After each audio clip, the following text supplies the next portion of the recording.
எனக்கு ரிஸ்க்கு தான்.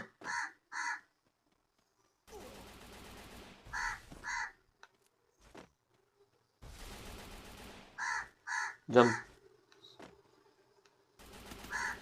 ஓ ஷிட், செத்துட்டேன். அங்கேயே கட்டடிச்சு உள்ளே போயிடணும். பட் இக்கட்டான சுச்சுவேஷன் தான், நம்ம பிரெயின் நமக்கு வேலை செய்யாது, போயிடும்.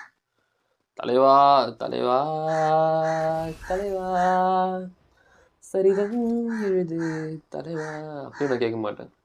உயிரே உயிரே உயிரே உனக்கு தரவா, எழுவோம் எழுவோம் மொழியால் எழுவோம் தரவா.